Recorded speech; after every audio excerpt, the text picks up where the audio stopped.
Hi everyone! So, let's study the book of Ephesians in the Bible. So, ito yung tinatawag nating epistles. Isa sa mga epistles na sinulat ni Apostle Paul. So, it says here, the letter of Paul to the Ephesians. Pero before that, before we study the whole chapter of Ephesians, I wanted to make sure that I emphasize yung mga critical points that we have to consider when we study the Bible or when we study the Word of God.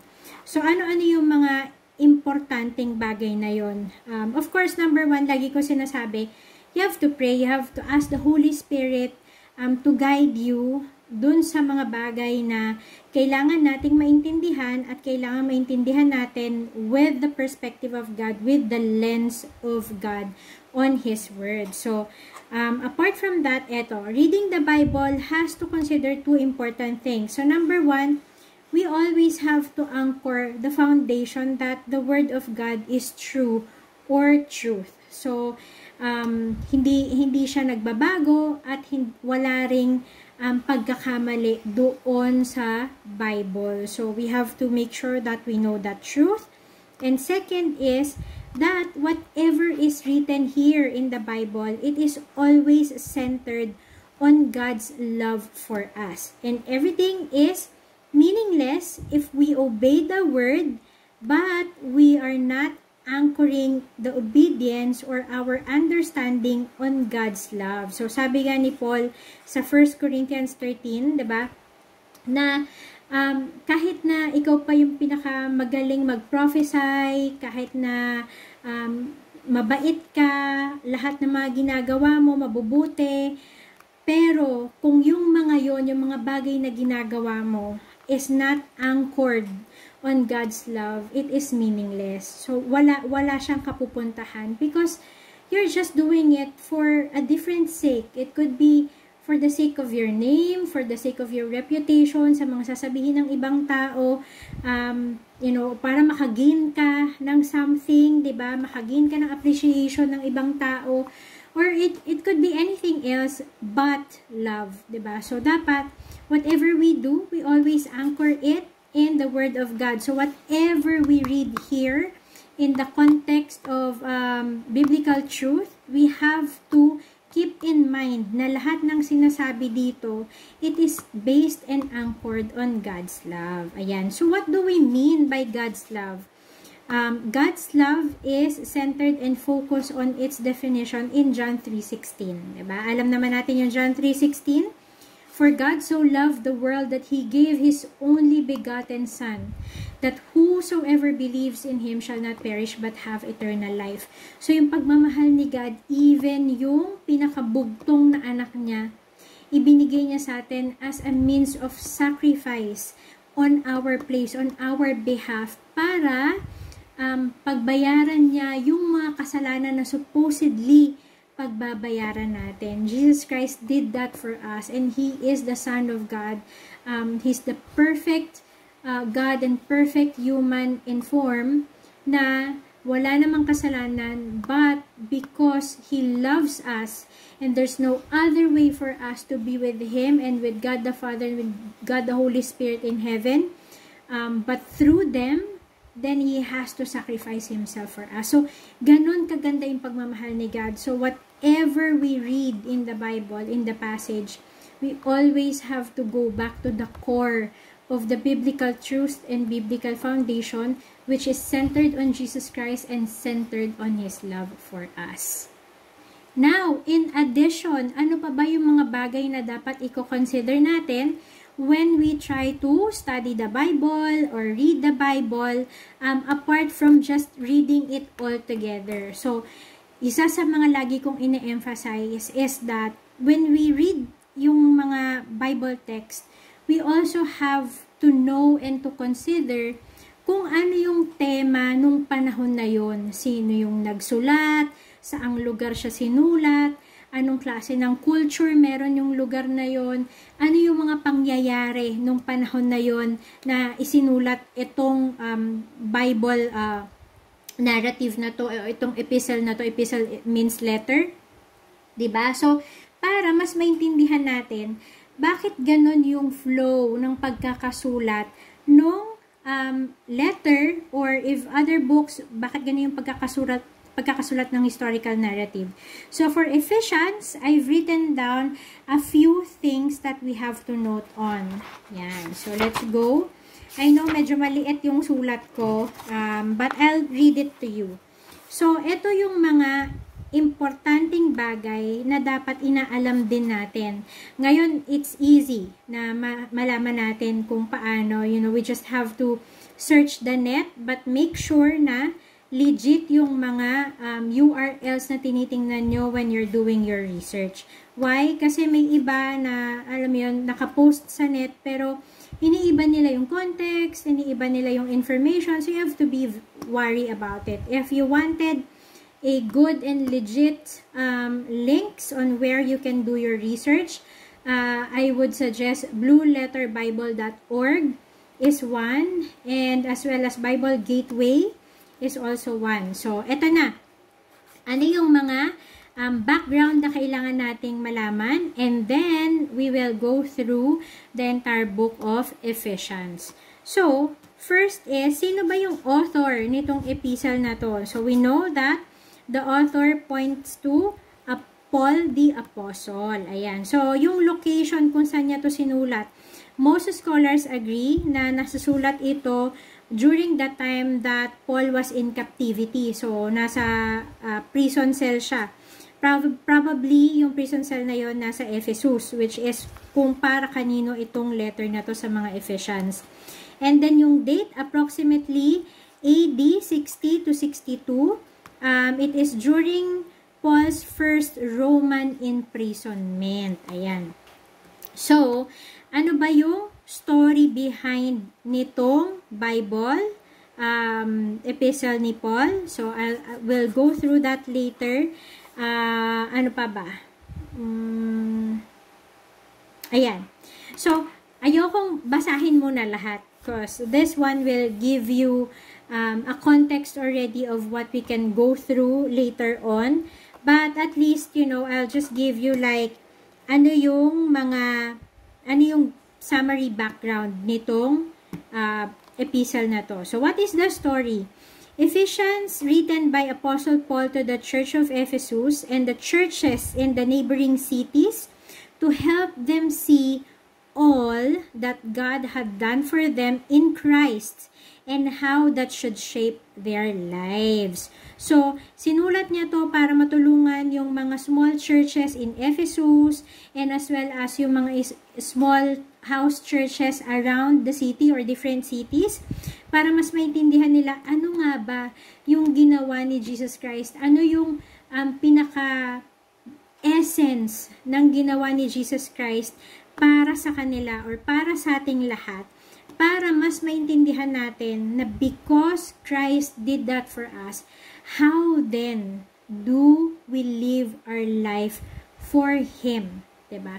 So, ayun yung pinaka-gist niyan. And then, we can go through and read through the Epistle of Ephesians by Apostle Paul. So, ito na.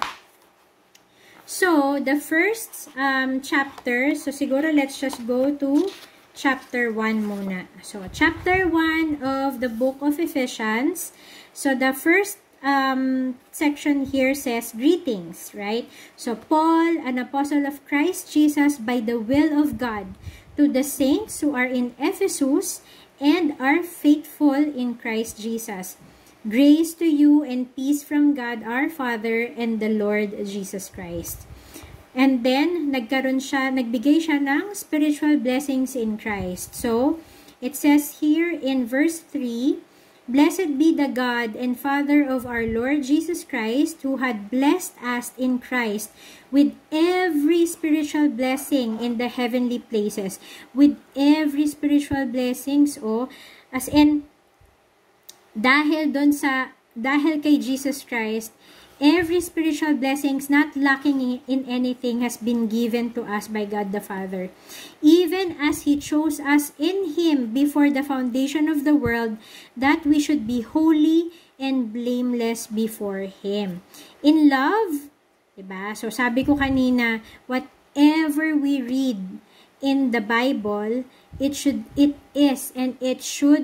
kept in mind that it is always anchored in His love. So, it says here, in love, He predestined us for adoption to Himself as sons through Jesus Christ, according to the purpose of His will. So sabi dito, even before niya gawin yung earth and everything that revolves around it, ang nasa isip na ni God is that we are already an adopted sons through Jesus Christ. Right? So, hindi agad-agad, hindi lahat tayo adopted sons and daughter ni God. Only, right? Only if we have accepted and believe of His Son, Jesus Christ, according to the purpose of His will. To the praise of His glorious grace, with which He has blessed us in the Beloved. In Him we have redemption through His blood, the forgiveness of our trespasses, according to the riches of His grace. So, yung in Him dito, it pertains to Jesus Christ. So, sabi dito, through the redemption of Jesus Christ's blood. So, through the blood that He shed when He died on the cross, we got the forgiveness of our trespasses or of our sins, according to the riches of His grace, because of what He did for us nang walang kapalit. So, yun yung sinasabi dito sa according to the riches of His grace, wala tayong maibibigay na kapalit na kahit na ano doon sa ginawa niya sa cross.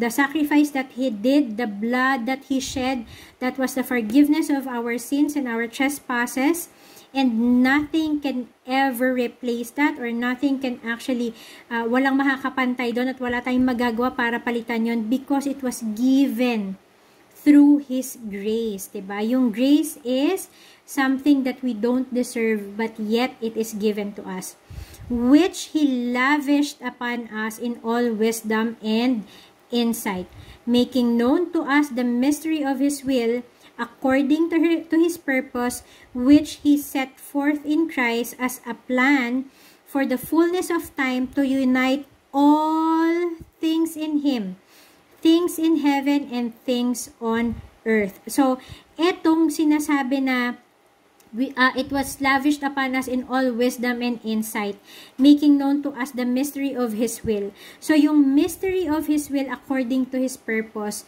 this is in relation to, the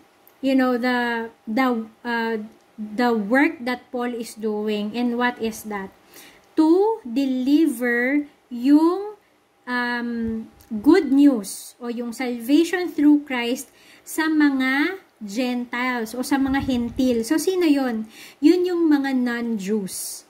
Diba? So, initially, ang alam ng mga Hudyo, katulad ni Paul. Paul was actually Jew, diba? He was a Jew, and he actually is a high-ranking Jew sa church, and he is an official. And ang pagkakaalam nila is that because they are the chosen nation, they are the only ones who will get delivered.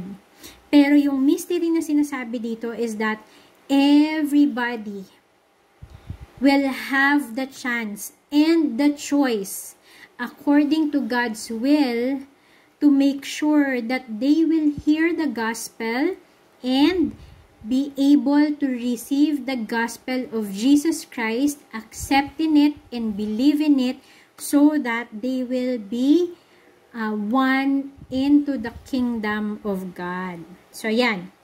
That's why it says here, in Him we have obtained an inheritance, having been predestined according to the purpose of Him who works all things. So, yung inheritance na yun yung sinasabi natin na once you accept Christ, you already belong to the family of God.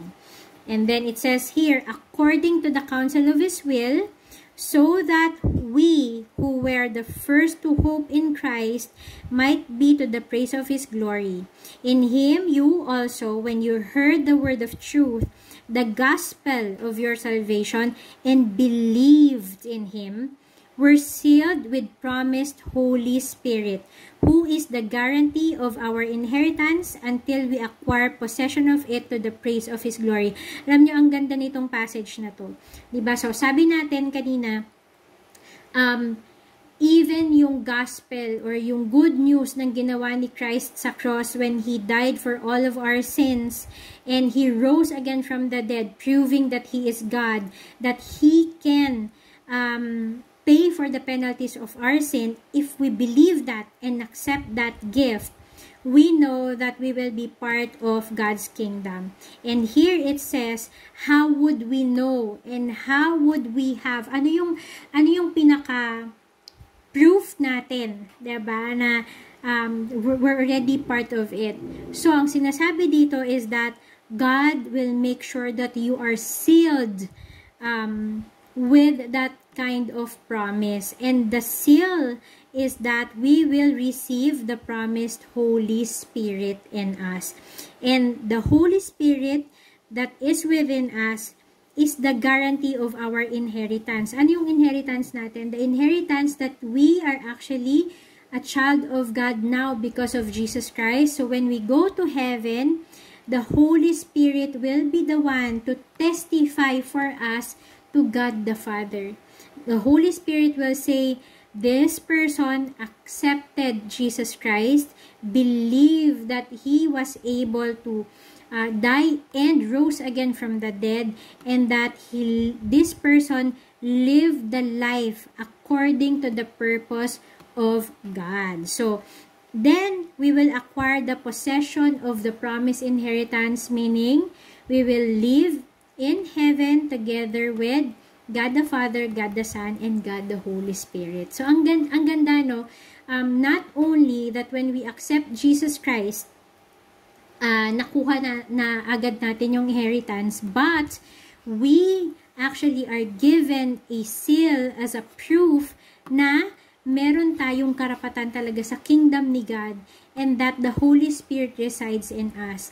And you know what? Because the Holy Spirit is God Himself, then kahit na wala pa tayo sa heaven, He will not just be a seal of inheritance, but it will work on us so that as long as we are here on earth, we will know His will and we will act according to the purpose of His will. Remember, ano yung pinaka-core foundation ulit ng Bible? It is God's love. So, when we have the Holy Spirit, we will act upon the kind of love that God was able to give to us. So, the kind of love that God has already resides in us through the Holy Spirit, then we will be able to do the same. Diba? Ayan. Because of such good news, ito naman yung sinulat ni Paul to wrap up yung chapter 1, Thanksgiving and Prayer. For this reason, because I have heard of your faith in the Lord Jesus and your love towards all the saints, I do not cease to give thanks for you, remembering you in my prayers, that God of our Lord Jesus Christ, the Father of glory, may give you the spirit of wisdom and the revelation in the knowledge of Him, having the eyes of your hearts enlightened, that you may know what is the hope to which He has called you, and what are the riches of your glorious inheritance in the saints, and what is the immeasurable greatness of His power towards us who believe, according to the working of His great might, that He worked in Christ when He raised Him from the dead, and seated him at His right hand in the heavenly places, far above all rule and authority and power and dominion, and above every name that is named, not only in this age, but also in the one to come. And He put all things under His feet, and gave Him as a head over all things to the church, which is His body, the fullness of Him who fills all in all. So, ang sinasabi dito ni Paul, he's very thankful because of the church or the people in the church of Ephesus on how zealous they are for their faith in Christ Jesus. And because of that, he always remembered them that because they already received the Holy Spirit, that according to God's will, the Holy Spirit will give them the spirit of wisdom and revelation in the knowledge of Him. So, magkaiba yan, diba? Spirit of wisdom is the kind of understanding that only God can actually give, and revelation in the knowledge of Him. For us to be able, through the spirit of wisdom, acquire more understanding, more knowledge about God. Ano ba yung characteristics ni God? Sino ba siya? Paano natin siya makikilala at paano pa natin siya kikilalanin? So, yun yung gustong mangyari ni Paul. Why? Because as we come to know God and as we come to have the wisdom of His, purpose and His will, then we will be able to live accordingly doon sa buhay kung saan yun ang gusto ni God para sa atin. Remember, it is always, again, anchored in His love. So, madalas sinasabi sa akin na ang corny naman ng Christian life kasi bawal to, bawal ganyan, tapos mahigpit sa ganito, mahigpit sa kanyan, lahat black and white. It's so boring. It is, hindi na siya angkop sa panahon ngayon, right? And I think people usually say that, or the people who usually say that are the people who have not yet read the Bible through the core foundation of God's love, diba? So, if you keep in mind na lahat ng sinasabi niya dito is according to His love for us, then you will see that whatever He has written here is actually for our good. It is to create order, it is to create guide, it is to provide us with wisdom to understand what is right and wrong, what is good and what is evil, right?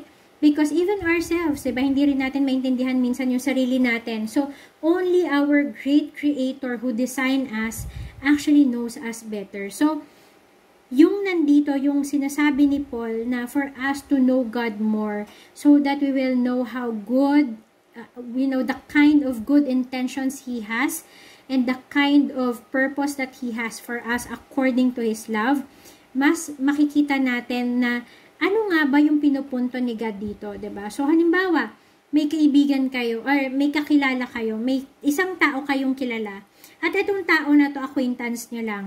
Tapos may isa pang tao na yun, kaibigan nyo talaga.